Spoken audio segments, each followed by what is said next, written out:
أعوذ بالله من الشيطان الرجيم. Saya pegawai di salah satu bank konvensional. Setelah saya tahu jika bekerja di bank itu riba, saya berniat untuk berhenti. Tapi saya masih ragu karena sempat konsultasi ke beberapa teman bahwa dilihat dari manfaat bank itu lebih banyak daripada mudaratnya.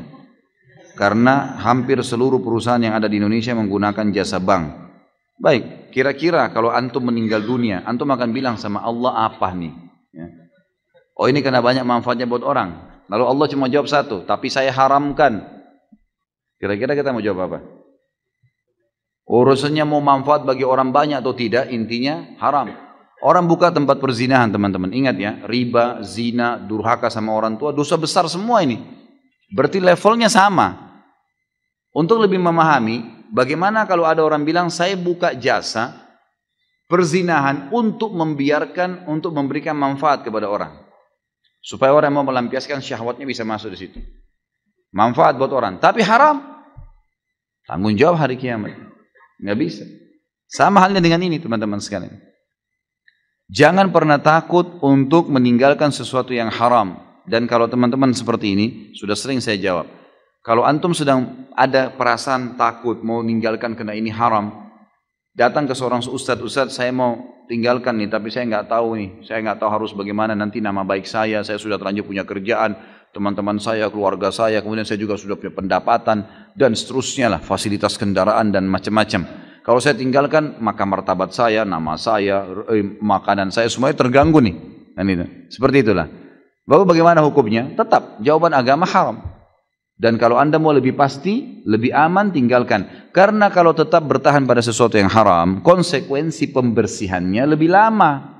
Sementara kalau dosa yang kita kerjakan saja, tidak kita tahu masih ada pembersihan, yang kita tahu sedikit juga pembersihannya ada. Apalagi kalau yang sudah besar, bertahun-tahun antum bertahan. Kemarin saya subhanallah waktu di Pontianak, pas lagi makan, tidak sengaja seorang notaris saudara kita yang mengundang di Pontianak itu, kemudian makan siang di rumah makan Padang. Dia undanglah teman-temannya dia. Di antaranya kepala cabang bank konvensional di situ. Duduk depan saya.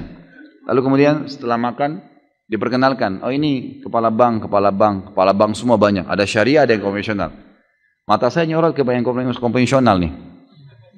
Saya tanya, Pak, tidak pengen berhenti ya Pak? Saya tanya gitu. Oh pengen sih Ustaz.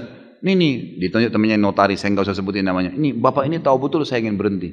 Terus kenapa nggak berhenti Pak? Iya, lagi mengatur strategi. Gitu. Baik, kalau dalam mengatur strategi ini Bapak mati bagaimana? Ini di meja makan nih, saya ngomong gitu. Kalau Bapak mati sementara atur strategi, bagaimana tanggung jawabnya hari kiamat? Dia diam. Coba Bapak pikirin coba. Ingat Pak, prestasi dunia ini hanya akan kita tinggalkan di dunia. Di akhirat, apa yang Bapak lakukan dari kebaikan akan diterima. Pikirkan baik-baik ini. 1 dirham riba dalam hadis dikatakan lebih berat daripada 36 kali berzina. Riwayat lain lebih berat daripada berzina dengan ibu sendiri. Bapak sudah tahu belum itu? Iya Ustaz. Baik. Apa yang Bapak kira-kira mau lakukan sekarang? Nah, saya tanya gitu. Saya mau tinggalkan. Tapi kira-kira kiat-kiatnya Ustaz. Baik. Langkah pertama, kiat pertama Bapak keluar. Saya bilang. Keluar dulu. Kenapa keluar? Dia kan diam. Saya tanya, Bapak pasti tanya saya, kenapa keluar? Saya bilang iya. Bapak sekarang lagi injak lumpur. Penuh lumpur nih semuanya. Lalu bilang, Ustadz bersihin dong. Saya bawa air nih, selang. Kalau saya siram, sementara Bapak di lumpur, tambah becek. Saya sampaikan hukum, Bapak masih tetap mau kerja di situ, tambah beban tuh. Pulang tambah terfikirkan, tambah ini. Jadi serba susah. Jadi caranya keluar dulu dari lumpur. Keluar di jalan, saya siram tuh. Bersih, keringin bisa lari, gitu kan? Jadi harus keluar, nggak bisa enggak. Bapak harus keluar dulu, gitu kan? Baru bisa jalan, gitu. Dia bilang sebenarnya gini Pak, saya bilang minimal Bapak pindah ke syariah, saya bilang gitu. Iya sebenarnya mau Pak, dan Bapak perlu tahu, dia bilang Pak Ustadz, waktu bank syariah dibuka, begitu mau buka cabang di sini dia bilang, gitu kan? Semua ini yang konven ini mau pindah ke syariah semua. Sampai sekarang dikasih peraturan udah nggak bisa lagi. Jadi ini yang membuat masih tertahan. Baik, kiat pertama dari saya keluar.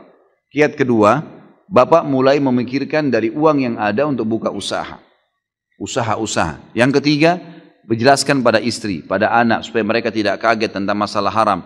Ajak mereka supaya satu rumah semua kerjasama untuk itu. Yang keempat, bertawakal kepada Allah. Sudah. Kalau enggak, nanti kalau mati bagaimana tanggung jawabnya? Allahu a'lam. Jadi seperti itulah kurang lebih nasihat saya kepada penanya tadi, seperti saya sampaikan ke sana.